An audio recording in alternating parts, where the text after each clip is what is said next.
ప్రారంభోత్సవ కార్యక్రమానికి మరియు ముస్లిం సొసైటీలో నిర్వహించే రంజాన్ తోఫా మరియు గూడూరు ఎలక్షన్ బాబు గారి ఆధ్వర్యంలో మసీదులలో మౌజులకు ఇమాంలకు ముస్లింల పక్షపాతి పేదల పెన్నిధి మన ఎర్రగొండపాలెం నియోజకవర్గ పోలీస్ స్టేషన్ కావచ్చు, గురుకుల పాఠశాల కావచ్చు, గవర్నమెంట్ హై స్కూల్ కావచ్చు, కొన్ని సదుపాయాలను మనకు అందించినటువంటి అభివృద్ధి ప్రదాత శ్రీ వేగిమూర్తి కోటయ్య గారి అభివృద్ధి మరి స్ఫూర్తిగా తీసుకొని ఎవరైతే ఉన్నారంటే మనము గత 25 సంవత్సరాల నుంచి చూడని వ్యక్తి ఎవరైనా ఉన్నారంటే అది ఒక గూడూరు ఎలక్షన్ బాబు గారని ఈ సమానంగా తెలియజేస్తున్నారు. అర్జీ ఇచ్చి ఆ అర్జీ స్వీకరించి మన పరిధిలో వచ్చి తాను ఈ పని చేయించాలన్న కానీ ఎన్నో ఒత్తిడులు, ఎన్నో అవరోధాలు ఎదురవుతాయి. కానీ వాటన్నిటి లెక్క చేయకుండా డోంట్ కేర్, నా ప్రజలకి నేనున్నా అని చెప్పే ఏకైక నాయకుడు ఎవరైనా ఉన్నారంటే అది చూసుకుంటే ఎక్కడైనా ఉండొచ్చు, విలాసవంతమైన జీవితం గడపొచ్చు. కానీ ఎలక్షన్ బాబు గారు ఎక్కడికి వెళ్ళటం లేదు. ఎర్రగొండపాలెంలోని సొంత పార్టీ ఆఫీస్ లో ప్రజా సమస్యల వేదిక నిర్వహిస్తుందని కొత్త సభలకు పంపించి గూడూరు ఎలక్షన్ బాబు అని నేను అనే విధంగా ప్రమాణ స్వీకారం చేయించే బాధ్యత మనం తీసుకోవాలని ఈ సమావేశంగా తెలియజేస్తున్నాను. అలాగే నేను ధన్యవాదాలు తెలుపుతున్నాను. అలాగే ఆ సొసైటీ సభ్యులకు కూడా నేను ప్రత్యేకమైన ధన్యవాదాలు తెలుపుతున్నాను. ఎందుకంటే ఇప్పుడు మర్యాదగా చెప్పినట్టు ముస్లిం యూత్ సొసైటీ అనే ప్రస్థానము మేము 2016లో మొదలు పెట్టాము. 2021లో రిజిస్టర్ చేపించాము. దాంట్లో ఎన్నో సేవా కార్యక్రమాలు చేశాము. ముఖ్యంగా సహాయ సహకారాలు అందించాము. అలాగే ముస్లిం యూత్ సొసైటీ సభ్యులలో ఎవరైనా మీరు ఈ కార్యక్రమాన్ని ఉద్దేశించి మీరెవరైనా మాట్లాడాలి అనుకుంటే విషయాలు మాత్రమే సమయం కేటాయించబడింది. నాయకులు ఉన్నారు, నాయకులు మాట్లాడాలి. ఎవరైనా ఉన్నారా? సరే. పట్టణంలో ముస్లిం కమ్యూనిటీ దాదాపుగా 1200 కుటుంబాలు కలిగి ఇప్పుడు కూడా ముస్లింలు తమ సొంత నిధుల ద్వారానే సమకూర్చుకొని మసీదుల నిర్వహణ నిర్వహించుకోవడం జరుగుతుంది. దానికి ఎలాంటి ప్రభుత్వం నుంచి ధనం ఆశించకుండా మసీదుల వరకు ముస్లింలే దండాలు వేసుకొని ఆ నిర్వహణ చేసుకుంటున్నాం. పోతే నాకు ఎర్రగొండపాలెం పట్టణంలో 2 ఖబరస్థాన్లు, ఒక ఈద్గా కలదు. ఈద్గా సంవత్సరానికి 2 పర్యాయములు మండలంలో ముస్లింలందరూ అన్ని మసీదులలో నమాజ్ చదివే ముస్లింలందరూ ఈ పవిత్రమైన ఈద్గా మైదానానికి చేరి అక్కడ ప్రార్థనలు నిర్వహించుకోవడం జరుగుతుంది. బాబు గారి మీద మెండుగా ఉండాలని కాంక్షిస్తున్నాం. ఒక రకంగా దేవునికి సహాయం చేసి దేవుని కృపకు పాత్రులైనారు. 2 గతించిన పూర్వీకుల ఆత్మల శాంతి కలిగించి వాళ్ళ ఆశీస్సులకు పాత్రులయ్యారు. ప్రస్తుతం బలహీన సమాజానికి కూడా అభివృద్ధి చేసి మా యొక్క అభిమానానికి పాత్రులైనారు. అందరూ కొంచెం డబ్బులు సంపాదించి మీకు అవసరమైన ఉపయోగపడుతుందని నేను మనసారా మీకు తెలుపుతున్నాను. ఇలాగే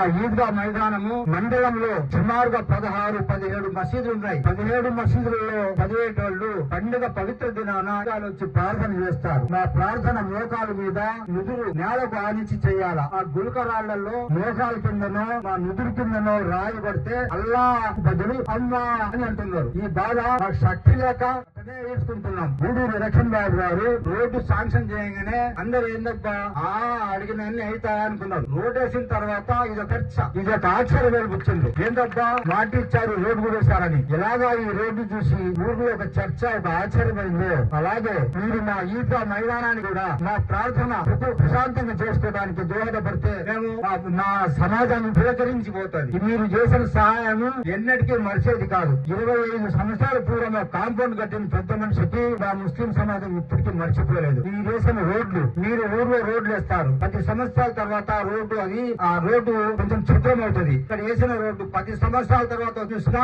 ఇవాళ వేసినట్టు ఉంటుంది. ఎందుకు ఈ రోడ్డు మీద రాపిడి ఉండదు. దానికి డబ్బు ఖర్చు ఎక్కువ పెట్టించారు, క్వాలిటీగా కట్టారు. 100 సంవత్సరాల దాకా కూడా మీరు గుర్తుంటారు. ఎవరు చనిపోయినా ఆంధ్రప్రదేశ్ లో బంధువు గుణం అంతా వస్తారు. అప్రస్థానం చూస్తుంది, రోడ్లు చూస్తారు. ఎవరు చేపించారని అడుగుతుంది. ఫలానా ఎలక్షన్ బాబు గారు చేపించారు అంటే అందరిపై అనుకుంటారు మేము చేయించుకోవాలి మా ఊరిని. ఇది మీరు సమాజానికి చేసింది, గతించిన పూర్వీకులకు చేసింది, దేవునికి చేసిన సేవగా భావించి నాకు ఈ అవకాశం ఇచ్చిన ముస్లిం కమ్యూనిటీ పూర్వం గారు ఎవరైతే మనకు సహాయ సహకారాలు చేస్తారో వాళ్ళు సహాయక అందుకున్నారు.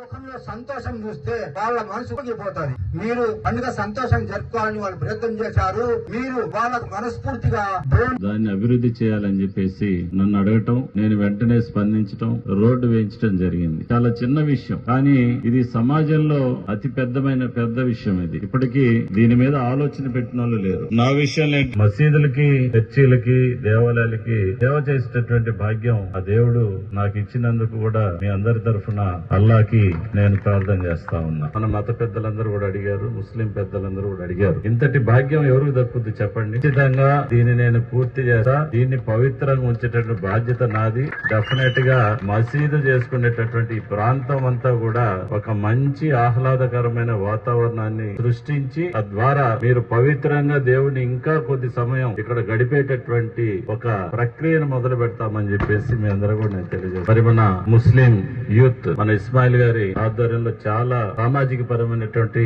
అది రక్తదానం అనేది ఒకరికి ప్రాణం ఇవ్వటమే, ఒక ప్రాణాన్ని కాపాడటం. ఇలాంటి కార్యక్రమాలన్నీ కూడా సామాజిక పరంగా ఇస్మాయిల్ గారు చేస్తున్నారు. దానికి మీ అందరి తరఫున నేను అభినందిస్తా ఉన్నా. ఈ రోజు ఇలాంటి రంజాన్ తోఫాలు, అదేవిధంగా మా సూర్యమన్న ఫ్యామిలీ బ్రదర్స్ అందరూ కూడా వేదిక మీద ఉన్నాడు, మా సుబ్బారావు అన్న గాని, వీళ్ళందరూ కూడా సామాజికంగా ఏదో ఒకటి మనం చేయాలని ఒక ఆలోచన ఉన్నటువంటి వ్యక్తిత్వం ఉన్నటువంటి వాళ్ళు ఇవన్నీ కూడా. అందుకని మనం అందరం ఎక్కడ పేదరికం ఉన్నా ఆలోచన చేసి వాళ్ళందరినీ కూడా దగ్గర తీసుకోవాల్సిన అవసరం ఎంతైనా ఉందని చెప్పి నేను తెలియజేసుకుంటూ ఈ రోజు మీ అందరికి ఒక మాట ఇస్తా ఉన్నా. ముస్లిం కుటుంబాలు, వారి కుటుంబాల్లో ఉన్నటువంటి ఆడపిల్లలు, వారికి పెళ్లి సందర్భంగా మీరు పెళ్లయ్యేటప్పుడు పేద కుటుంబాలు ఆడపిల్లలు పెళ్లిళ్ళయ్యేటప్పుడు మసీదుల్లో ఆ ఫ్యామిలీస్ నమోదు చేసుకోండి. ప్రతి ఒక్క ఆడపిల్ల పెళ్లికి నా వ్యక్తిగతంగా 10,000 రూపాయలు ప్రతి కుటుంబానికి నేను ఇస్తానని చెప్పేసి మీ అందరికి నేను రంజాన్ పవిత్ర మాసం సందర్భంగా మాట ఇస్తూ, ఇప్పటికే చాలా మంది ఇక పీక్ టైం రంజాన్ అంటే నాకు తెలిసి 20-21 తారీఖు పండగ ఉపవాసం ఉంటున్నారు. మీకు కావాల్సిన అవసరాలన్నీ కూడా దేవుని అల్లాని మీరు ప్రార్థనలో పెట్టారు, అడుగుతా ఉన్నారు. రంజాన్ మాసంలో నేను కూడా అల్లాని ప్రార్థిస్తూ